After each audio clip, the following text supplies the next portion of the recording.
Students, मैंने आपके साथ ट्राइंगल इनइक्वालिटी पे जितना भी डिस्कशन किया है, अब इस वीडियो में उस डिस्कशन को मैं समराइज़ करूंगा और मैं आपको दिखाऊंगा complete statement of the triangle inequality आप कैसे लिख सकते हैं। तो हमने ट्राइंगल इनइक्वालिटी के दो केसेस स्टडी किए थे, एक case for mod z1 plus z2 और एक case for mod z1 minus z2।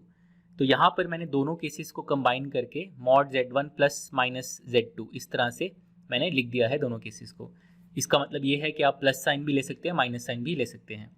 तो इस एक्सप्रेशन के लिए, इस कंबाइंड एक्सप्रेशन के लिए चलिए देखते हैं हम कैसे ट्राइंगल इनइक्वालिटी को लिख सकते हैं।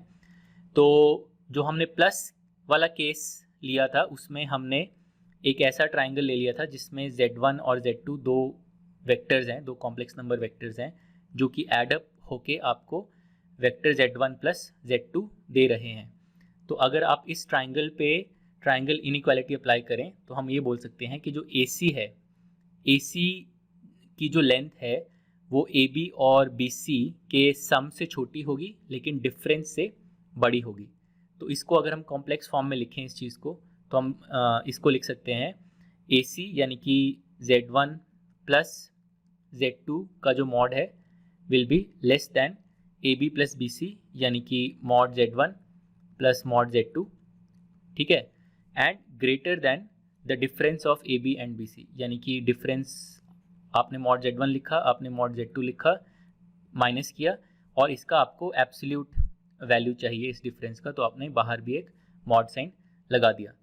तो ये इस तरह से हमने इनइक्वालिटी लिखा था for the case of mod of z1 plus z2। हमने ये भी देखा था कुछ स्पेशल केसेस जब राइट साइड इनइक्वालिटी इक्वालिटी बन जाती है, और ये कब होता है? ये होता है जब z1 और z2 जो है वो सेम डायरेक्शन में हो। और हमने ये भी देखा था कि जो लेफ्ट साइड इनइक्वालिटी है वो भी इक्वालिटी बन सकती है अगर z1 और z2 जो है वो ऑपोजिट डायरेक्शंस में हो। तो ये केस था for the plus sign for mod of z1 plus z2। अब हम देखते हैं the case for mod of z1 minus z2 हमने कैसे किया था। तो उसके लिए हमने दो वेक्टर्स लिए z1 और z2 और उनका डिफरेंस वेक्टर लिख लिया। तो अगर हम z2 की टिप से यानी कि जो पॉइंट C है उससे हम पॉइंट B जो z1 की टिप है अगर ये वेक्टर बनाएं तो हमें वेक्टर z1 माइनस z2 मिल जाएगा। और इस ट्राइंगल पे जो अब हमें जो ट्राइंगल मिल रहा है, अगर हम इस पे ट्राइंगल इनइक्वालिटी अप्लाई करें तो हम ये बोल सकते हैं कि जो BC है, BC will be less than the sum of other two sides यानी कि AB प्लस AC से छोटा होगा एंड ग्रेटर दैन AB और AC का जो डिफरेंस है। तो BC क्या है? BC है z1 माइनस z2 जो वेक्टर है उसका मैग्नीट्यूड, उसका मॉडुलस। तो ये है BC। This will be less then AB plus AC यानी कि mod z1 plus mod z2, ठीक है, and greater then difference of AB and AC जो वापस हमें मिल जाएगा मॉड z1 और मॉड z2 हमने लिखा, सब्ट्रैक्ट किया और फिर हमने एब्सोल्यूट वैल्यू ले लिया इस सब्ट्रैक्शन का।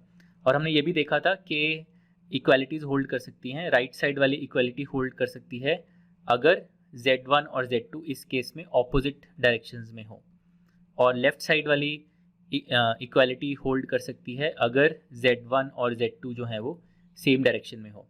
तो ये हमने सिमुलेशंस के थ्रू देखा था। अगर आपको इसमें कोई भी डाउट हो तो आप वापस जाके उन वीडियोस पे देख सकते हैं इन स्पेशल केसेस को। तो याद रखना बहुत आसान है, जब आपके पास प्लस साइन होता है तो राइट साइड वाली इक्वालिटी होल्ड करेगी अगर z1 और z2 सेम डायरेक्शन में हो, लेफ्ट साइड वाली अगर ऑपोजिट डायरेक्शन में हो। और अगर माइनस साइन है आपके पास तो उल्टा हो जाता है, राइट साइड के लिए z1 और z2 ऑपोजिट डायरेक्शन में होने चाहिए, लेफ्ट साइड के लिए सेम डायरेक्शन में होने चाहिए। अब अगर हम बस इन दोनों को कंबाइन कर दें तो हम सिंपली ऐसे लिख सकते हैं z1 प्लस माइनस z2।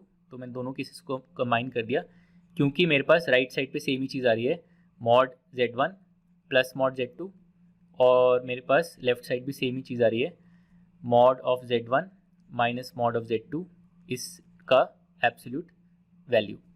तो ये जो एक्सप्रेशन आया मेरे पास, ये पूरा expression, this is the complete triangle inequality. तो बहुत स्टूडेंट्स क्या करते हैं, इसको बस सिंपली रट लेते हैं, इसको याद कर लेते हैं without understanding the geometrical meaning. But I hope कि ये वीडियोस देख के आपको ये क्लियर हो गया होगा कि ये जो चीज़ है ये जो कॉम्प्लेक्स फॉर्म में ट्राइंगल इनइक्वालिटी है, this is simply based on geometrical जो ट्राइंगल इनइक्वालिटी हम ऑलरेडी पढ़ चुके हैं लोअर ग्रेड्स में, बस उस पर बेस्ड है ये, उसको हमने कॉम्प्लेक्स फॉर्म में लिख दिया। और जो इसमें एक इम्पॉर्टेंट चीज़ है वो ये है, ये जो स्पेशल केसेस मैंने आपको बताए जब इक्वालिटीज़ होल्ड करती हैं, ये समझना ज़रूरी है। इसमें अगर कोई भी डाउट हो तो वापस आप खुद से एक बार जाके समझ लीजिए और इसको अच्छे से अंडरस्टैंड कर लीजिए।